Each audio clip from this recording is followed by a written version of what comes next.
Olá, bem-vindos ao podcast do Instituto de Informação em Recursos Humanos, o Pessoas e Talento.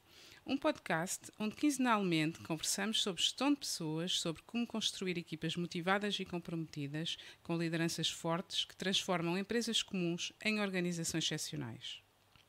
Recebemos neste espaço profissionais inspiradores, desde diretores de recursos humanos a CEOs, explorando o seu percurso, desafios e estratégias transformadoras de gestão de pessoas e liderança.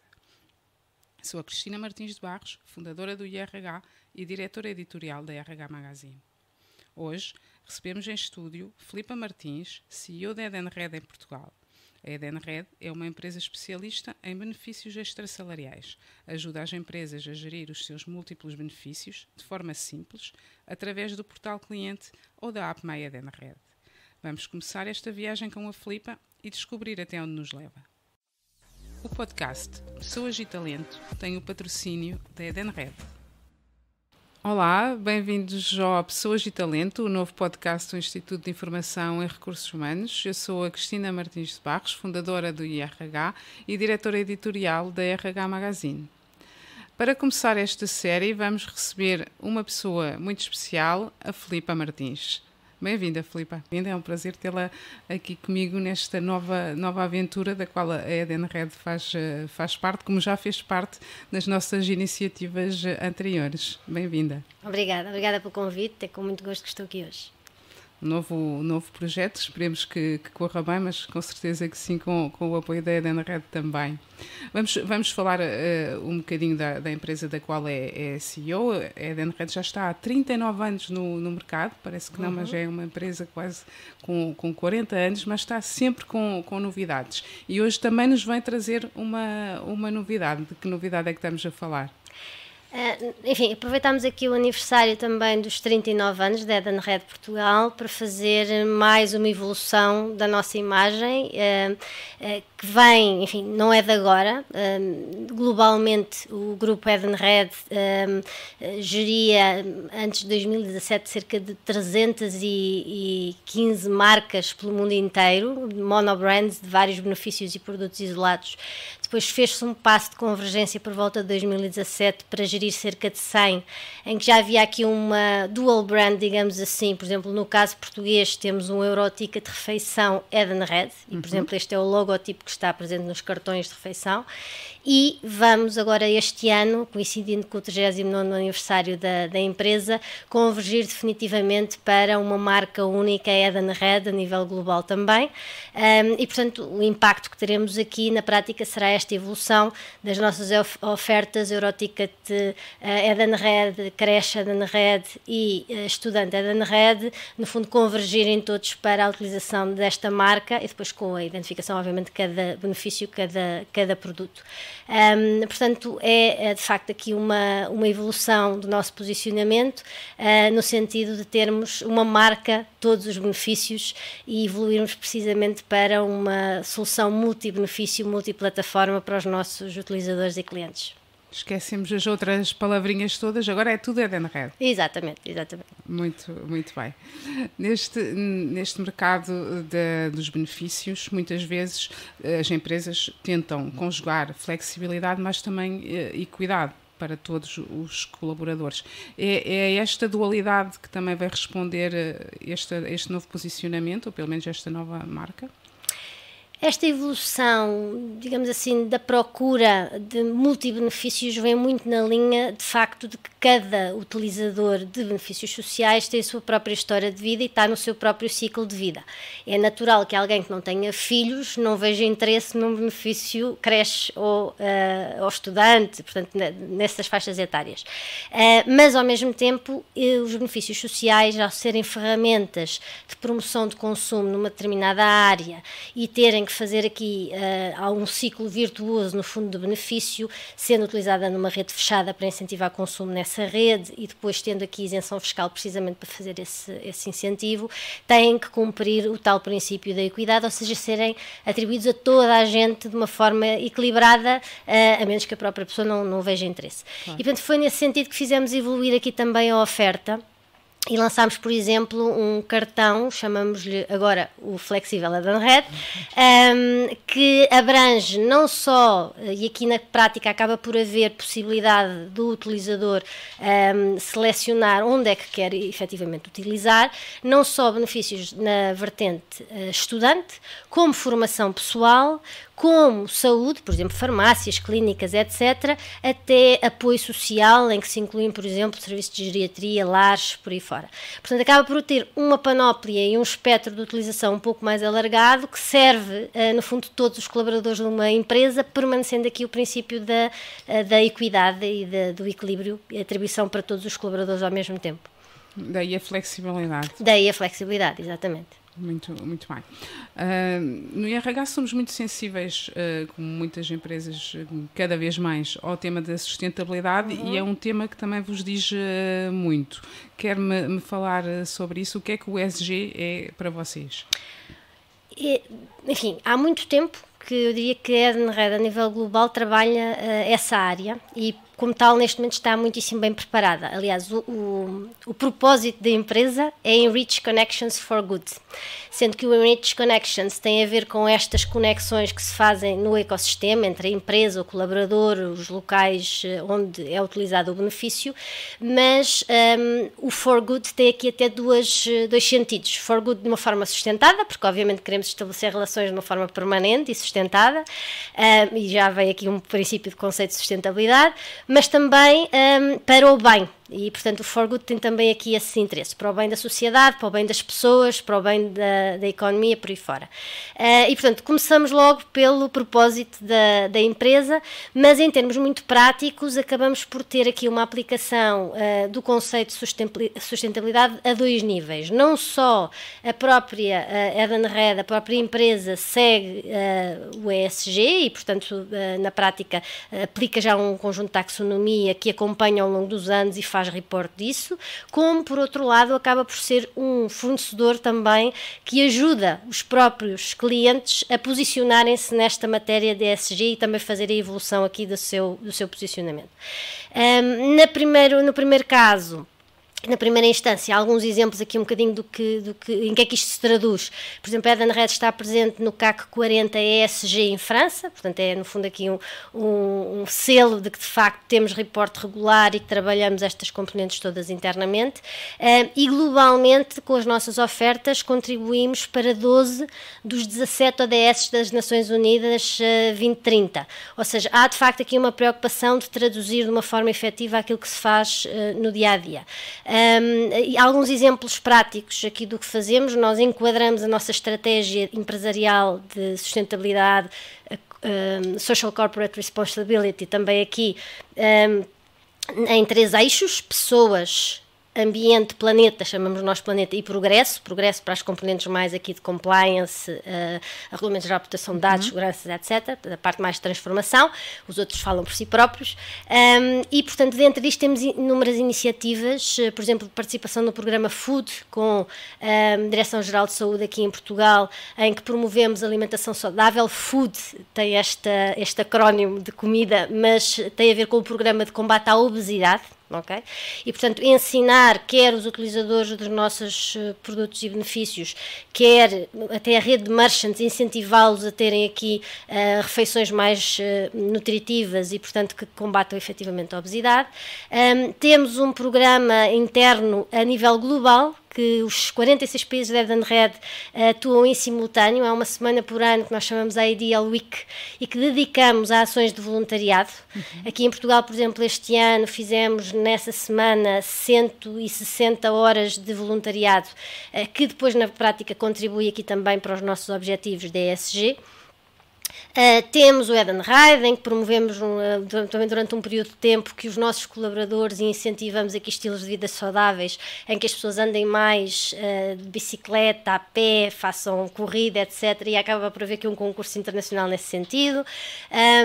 Temos os nossos cartões, neste momento, refeição e flexível, que são os cartões físicos, os únicos que temos, em formato ecológico, portanto são em cartão biodegradável, e estão incluídos também no programa programa merece para reciclagem dos cartões. Por exemplo, o cartão refeição é um cartão inclusivo, porque tem ainda para invisuais uma ranhura e, portanto, uma forma de perceber qual é que é o formato certo de colocar o cartão no multibanco. Portanto, há uma série de preocupações, quer ao nível da nossa oferta, quer ao nível de ações mesmo da empresa, neste sentido de sustentabilidade.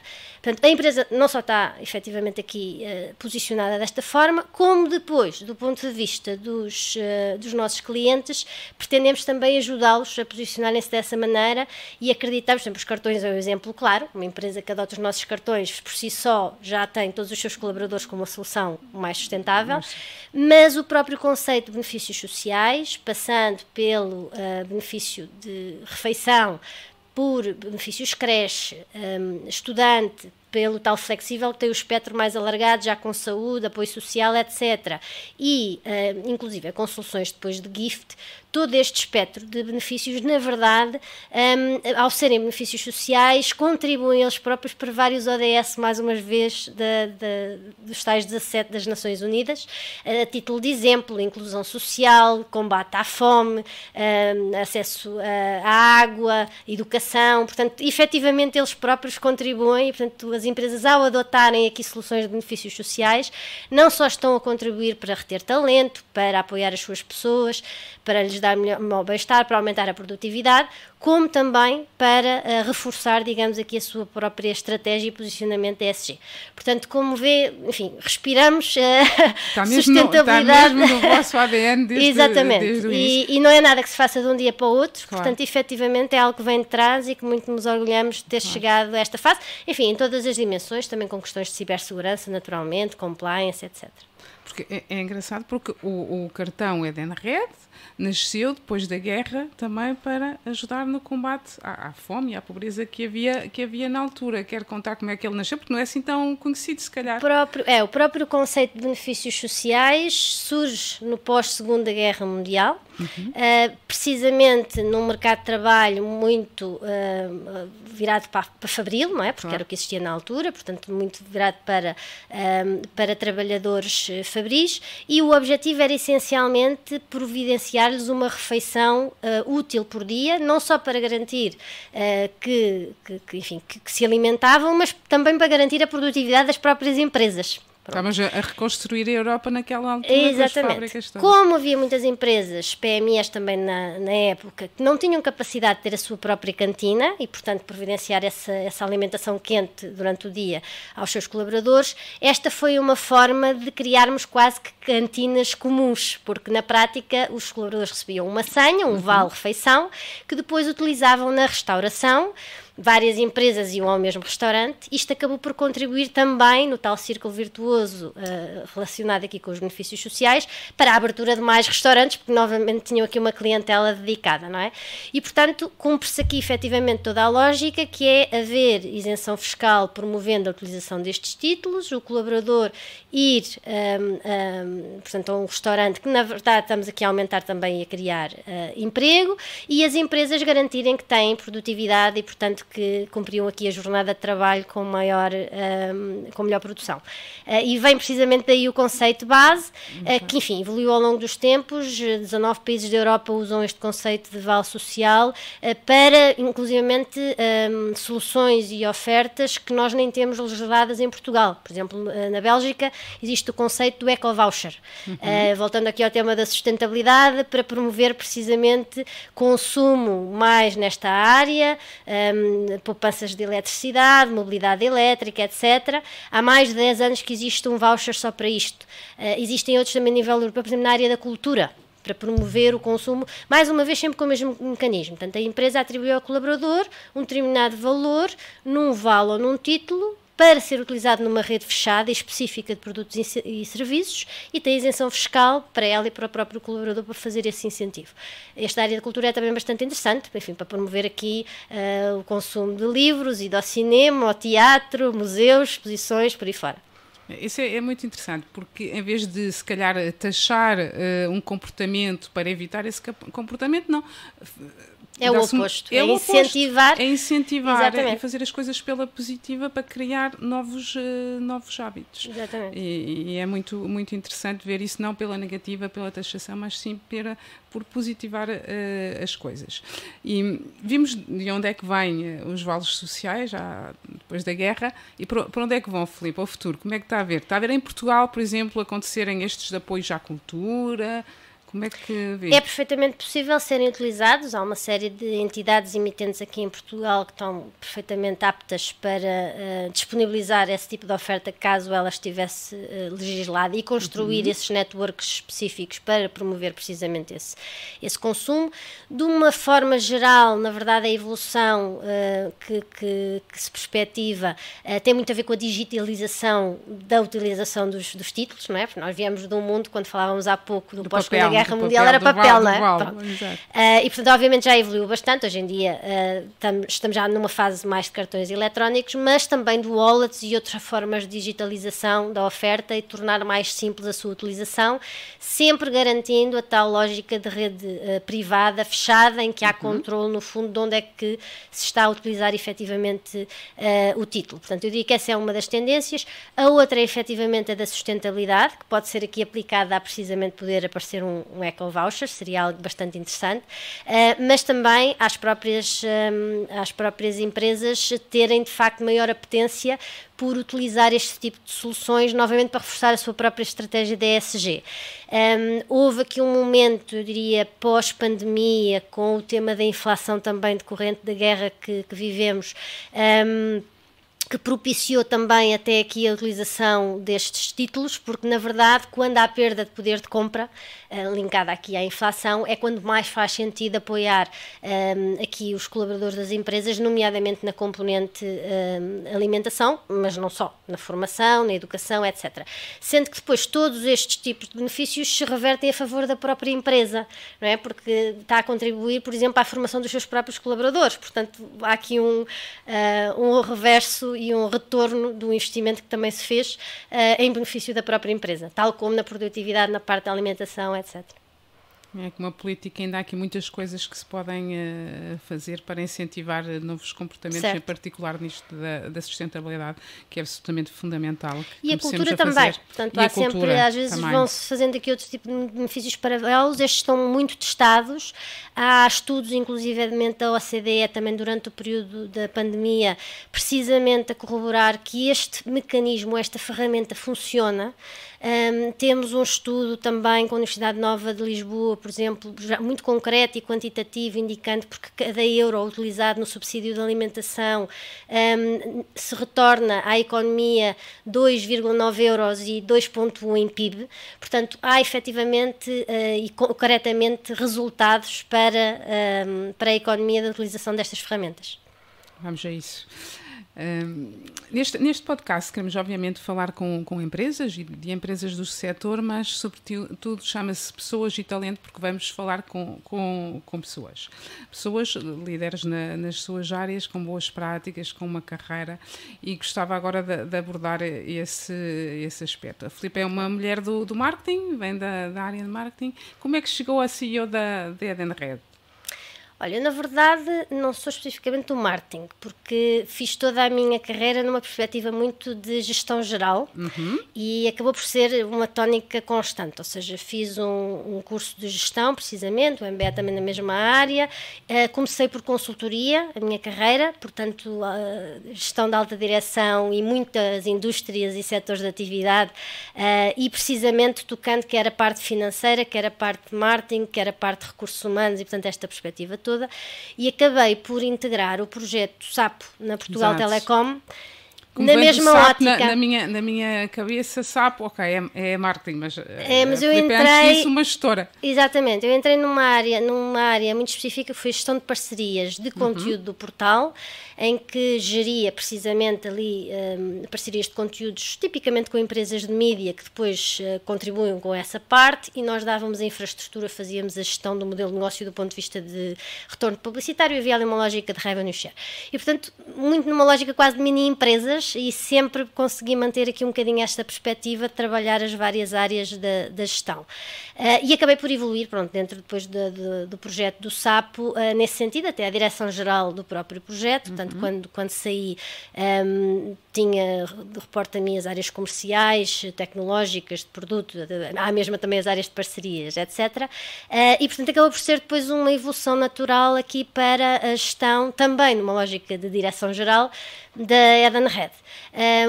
Curiosamente, um setor completamente diferente. Ia dizer, é muito financeiro, muito diferente. Juntou a componente de setor e de meio de pagamento, que eu não tinha tanto para trás, embora já tivesse alguns projetos de e-commerce, e portanto também tinha noção dessa vertente, mas curiosamente acaba por ser um ecossistema, voltamos ao nosso propósito do Enrich Connections for Good, de um ecossistema de muitas conexões e de muitos parceiros, tal como, na verdade, eu tinha no projeto anterior que gerir também um ecossistema a esse nível, entre vários fornecedores e parceiros, e, portanto, tudo aquilo era uma rede e investidores de mídia, portanto, a esse nível é semelhante. E depois trago uma bagagem muito grande, eu diria, também de mídia, mas sobretudo de internet, que num projeto Edenred, que precisamente está a viver a tal evolução de transformação digital, para largar o papel, para fazer evolução para wallets e meios mais digitais, na prática faz muito sentido do ponto de vista de evolução de projeto e de carreira. Portanto, colou bem aqui, digamos assim, a experiência que eu trazia de trás com o projeto a seguir. Tinha também alguma experiência, já tinha estado nos 4 empresas, 3 ou 4, como non-executive board member, portanto numa lógica de acionista, digamos assim, e em empresas tipicamente 50-50 do ponto de vista de participação dos acionistas, e acaba por ser a realidade que tenho agora também, porque a Edenred em Portugal é uma joint venture entre o Novo Banco e a Edenred Internacional. Portanto, enfim, várias experiências que me trouxeram aqui e alguma bagagem para fazer agora a posição atual. Claro, já trazia aí muita bagagem e muita experiência para que tudo corresse bem. Ao longo dessa carreira, que já vimos que é bastante longa e rica, quais foram os principais desafios? Há um desafio que eu diria que é talvez comum aqui a vários períodos da minha evolução profissional, que está relacionado com garantir que, de facto, há uma multidisciplinaridade de tomada de decisão e que trabalhamos numa perspectiva muito client or customer ou user-centric. Acho que é o grande desafio, sobretudo quem faz direção-geral, é de facto conseguir congregar as diferentes perspectivas e os projetos e as direções, os departamentos, o que for, entre a área comercial, a área de tecnologia, a área de produto, etc., com a perspectiva única do projeto e do produto que se está a trabalhar para o cliente final. E, portanto, do ponto de vista de gestão de equipas, foi muito esse o percurso, garantir que, do ponto de vista de comissão executiva, de reunião de diretores, há um alinhamento total entre as várias perspectivas, tendo foco no produto e no cliente final e satisfazer e acrescentar valor aqui com as nossas ofertas para o mercado, independentemente das perspectivas de cada uma das áreas. Pronto, que são, e até numa lógica de diversidade, muito úteis de incorporar, porque é da partilha e da comunicação dessas perspectivas que muitas vezes se encontram as melhores soluções para avançarmos e para propormos ao mercado, mas de facto depois tem que haver um common ground e isto tem que haver ali um ponto de entendimento em que o projeto é de facto comum. E nem sempre isto acontece desta forma tão linear, às vezes por falta de comunicação, outras por falta de foco. Faz-se como? Definindo a cultura da empresa? É muito mais do que a cultura, enfim, a liderança, como tudo na vida, acaba por ser sempre uma parte, liderança pelo exemplo, não é? Portanto, eu acho que há de facto uma responsabilidade aqui de alguém que exerce direção geral de garantir que esta comunicação flui, que tem alinhamento entre as várias áreas multidisciplinares que lhe reportam e que partilha informação e que desbloqueia conflitos potenciais, por exemplo, e que os põe a trabalhar no mesmo sentido. E dando-se este exemplo, muitas vezes a este nível, acaba por sim aí depois condicionar um bocadinho a cultura por ali abaixo, porque as pessoas têm um pouco a cultura do erro, em que percebem, olha, não faz mal, desde que eu, enfim, não faça a segunda vez e perceba e aprenda com aquilo que aconteceu. Tem a cultura da da partilha da informação e de não ter aqueles reservatórios e silos de informação que muitas vezes são mais tradicionais, digamos assim.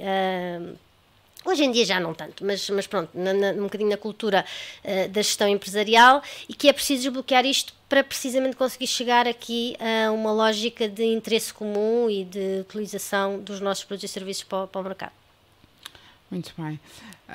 Liderar pelo exemplo. Seria isso o resumo? É isso que tenta fazer? Sim, tem mais também, tem mais vertentes. O ouvir,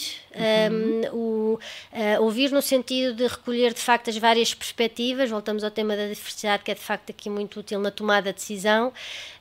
Por vezes, quando as coisas não correm tão bem, o dar a cara pela equipa e apoiá-la nesse momento, o partilhar os sucessos e, quando as coisas correm bem, trazer a equipa ao de cima e valorizá-la também.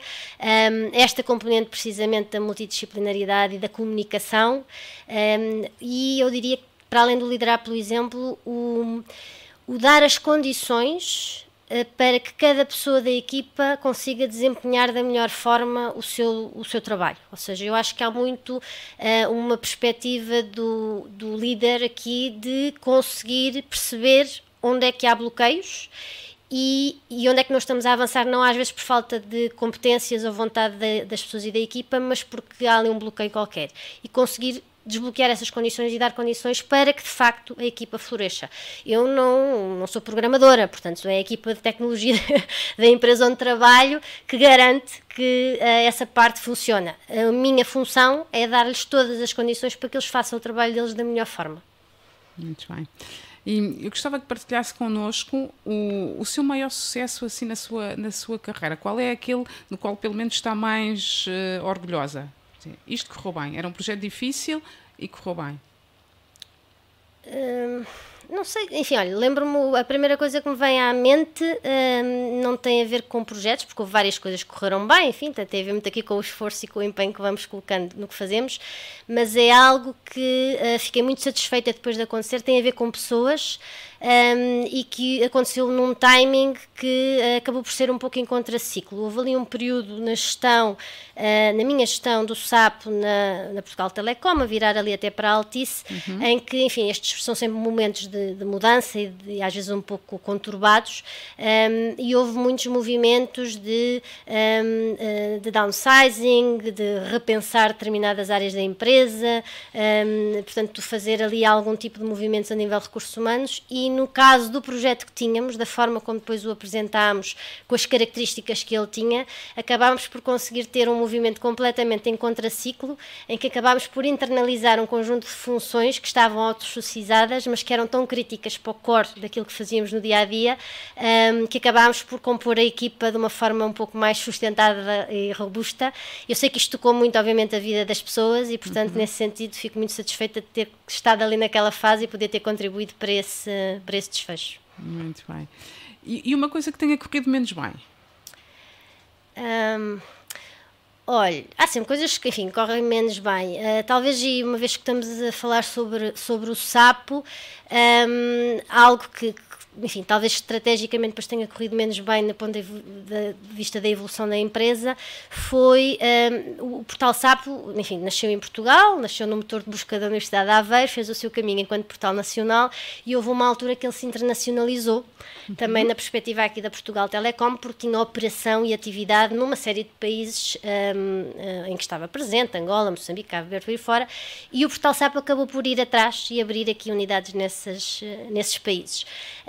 Os projetos, enfim, tinham bastante visibilidade nos países em que estavam presentes, com os constrangimentos também às vezes do mercado publicitário digital local, que ainda não está muito desenvolvido, mas depois houve uma altura em que, de facto, também por via da evolução do caminho da Portugal Telecom e também migração para a Altice, deixou de haver casamento entre a estratégia geográfica, digamos assim, da empresa-mãe e do portal, e acabou por ter que se tomar a decisão, de facto, de fechar as operações. para quem as montou e para a equipa que estava envolvida, obviamente que é um momento menos agradável. Enfim, tivemos que assumir ali a decisão. Foi conduzida depois da melhor forma possível, portanto, todas as pessoas ficaram com condições naturalmente asseguradas, e a operação fechou da melhor forma. E eu própria fiz questão na altura, foi das últimas coisas que fiz antes de sair depois do Sapo, de acompanhar e de assegurar que este desfecho também era bem implementado, mas pronto, ficámos todos obviamente com pena do desfecho do projeto. Era um projeto muito, muito giro que ficou aqui por Portugal, mas continua a ser um projeto muito interessante em Portugal. Continua, sim, de vento em popa, e essa parte correu bem, essa parte do ponto de vista de continuidade correu nacional bem. Correu bem, muito bem, continua cá.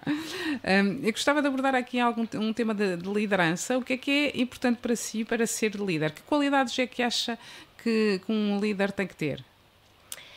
Bom, já passámos um bocadinho por esse ponto há pouco, mas eu diria muito, e voltando, enfim, à questão do ouvir, do ter a capacidade de congregar um pouco aqui as opiniões e as perspectivas da equipa que lidera, para garantir que as decisões têm adesão à realidade e são as melhores, ter a capacidade de orientar e ter aqui uma visão também que orienta a equipa, muitas vezes o fill the gap, que é ter noção quando tem uma falha na equipa, conseguir colmatá-la, e a tal questão de dar as condições para que de facto a equipa como um todo desempenhe da melhor forma o seu trabalho. Eu diria que é muito por aí. A Edenred tem 5 valores, e eu diria que com todos eles, e detalhando aqui um bocadinho, me identifico também bastante e que são relevantes aqui para esta gestão. Um é a paixão pelo cliente, portanto voltamos à tal questão multidisciplinar de toda a equipa pensar no cliente em primeiro lugar. Outro é o respeito por todos os stakeholders, clientes, fornecedores, e pela própria equipa interna, que é fundamental aqui do ponto de vista de gestão. O outro tem a ver com a criatividade, que vai tocar os pontos todos de inovação, por aí fora. Um outro relacionado com simplicidade, que é um valor bastante relevante no sentido de que ninguém compreende realmente um problema complexo se não tiver capacidade de o simplificar e transmitir. E, portanto, é de facto aqui algo também relevante. E depois o empreendedorismo. Tem a ver com a capacidade, este é muito característico da própria Edenred, na perspectiva global que ela se formou, porque de facto sempre promoveu muito isso, mas que é necessário, enfim, em qualquer startup. A Edenred aqui tem a vantagem de ter a força de uma multinacional com a abertura de ser também uma startup e ter aqui este empreendedorismo e esta agilidade de startups, e é um pouco dentro disto que as boas lideranças acontecem. A Filipa diz dar as condições aos colaboradores para eles poderem exercer a sua função da melhor maneira e na sua plenitude. O que é isso, dar as suas boas condições?